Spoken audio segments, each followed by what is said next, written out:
When you're a DIY recording artist, you tend to need bass parts on the tracks that you put together. So I've learned to play some bass over the years. I've even played bass at gigs for folks. But my P bass is huge. It hurts my shoulders, it's hard on my hands, and it makes me feel like the small Italian man that I am. So I have tried a U-Bass over the years, and this is great, but it has a very signature thumpy kind of upright sound that is not exactly what you want for all genres. The P-bass sound is the sound of rock and roll. So when I saw these guys come through, I knew that it was probably just a matter of time before I tried one. The very next day I showed up to a gig, and one of the other bands, their bass player was playing one of these, and it sounded sick. So I bought one the next day. So this is a Kala Solidbody U-Bass. It is their take on, I guess, a Fender P-Bass. Looks like it, so I'm assuming that that's what they're trying to go for here. And so you have metal strings, just like a traditional electric bass guitar, and that metal pickup. So this is different from a traditional Kala U-Bass in that it has magnetic pickups. The traditional U-Bass is piezo based. So you have the rubber strings, and the bridge senses the vibrations and creates a signal in that way. This is actually a magnetic field and works like an electric guitar. So it's a very different sort of a sound, but what I want to know is how close does this sound to my P-Bass? And can I effectively pull this out of its case, plug it in, and get that sound in a smaller package? So I've got some sound demos.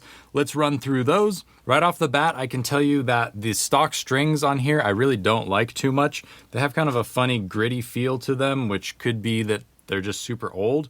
I doubt it, because bass strings don't tend to go bad that quickly. But they just feel like they're kind of poorly made. So I look forward to experimenting with some different string styles and even going with maybe a lighter gauge, because I'm used to playing the rubber band U-Bass strings. So anything that's metal is going to be a heavier feeling tension than that. So it might be nice to have something a little bit lighter and to kind of get that more singing sound that comes from the little bit lighter strings. We'll see. I'll keep you posted. If you want to know more about that, be sure to subscribe to me everywhere you can so that you can stay up to date on random musings and the kinds of things I'm discovering in my day-to-day. If you think you want to check one of these out, pick one of them up for yourself. I will have an affiliate link down in the description below. By purchasing one of these bad boys through the link, you help support what I do. I get a little bit of a kickback. Doesn't cost you anything extra. But that said, I bought this with my own money. This is not sponsored or anything along those lines. It's just good old-fashioned affiliate link. Thank you. Let's get to some sound comparisons. Everything is plugged direct in via a Mogami cable into the DI that is in my 7th Circle Audio preamp rack, and then that is daisy-chained into the Neve clone, the N72, into the Focusrite Claret for pre, and then into Reaper. Let's go.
So as you can hear, there's a lot of different sounds going on between the different basses, but kind of the point here is that Kala has created what looks like a P bass. So what I wanted to find out is how close can I get it to sound like a P bass using the stock strings. I have a suspicion that changing out the strings will give this guy a little bit more of a ring, a little bit more body, maybe a little bit more honk in the mid-range, which is definitely what I'm hearing from the P bass. It has that kind of forward mid-range, that honky sound. And this is a little bit more hi-fi, maybe high-end, and less of the mids. And there's no real way for me to know whether that's the scale length, which certainly affects these things a lot, or the electronics. But time will tell as I experiment with this stuff and maybe, who knows, tear it apart someday and see what's actually in there and if there's any mods that I can do. But what comes next is a test utilizing the tone knob in a couple different positions to see how that affects the sound versus just the P bass with everything wide open. All the way through, everything you're seeing here, the volume on this guy and on the P bass, they're all the way up. In fact, on the P bass, it is corroded into that position. You can't turn either of the knobs, and both of them are wide open. So that's what's happening on the P bass. How close can we get by adjusting the tone knob on the Kala?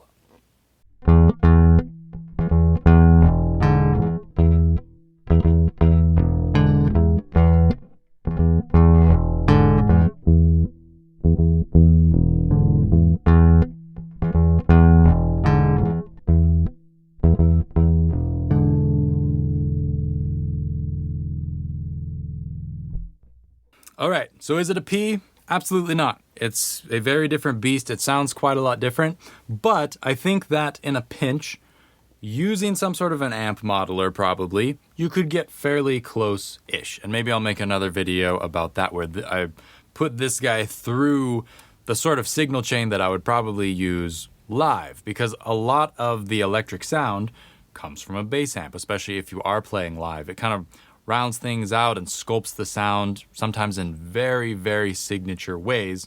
And what it might tend to do is bring up the bass, bring up the mids, those kinds of things.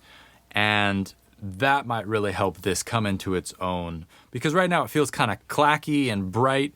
And in the room, I'm hearing all that string noise is really coming through a lot, just acoustically here, but then plugging in, I was a little bit surprised to hear how much of that is coming through as well. I think that's just from the extra high end, and an amp sim might help to round that out. That will be experiments for another day, but in the meantime, I will continue to play around with this. I haven't played it at a gig yet. That will be interesting. But like I said, when I heard this the other day, at that gig that I just happened to roll up to, and she happened to be playing one of these Kala Solidbodies, I was like, okay, fine. I'll get one. I'll get one already and try it out. So I know that it sounds really cool live. You just have to know what to do with it. That's all part of the learning process, but hopefully just this straight ahead sound sample from the DI perspective is a little bit helpful and can give you some perspective if you are looking at one of these for yourself. So if you like it, check out the affiliate link down in the description below. Thanks so much for watching. Catch you next time. Be sure to subscribe and like. Thanks.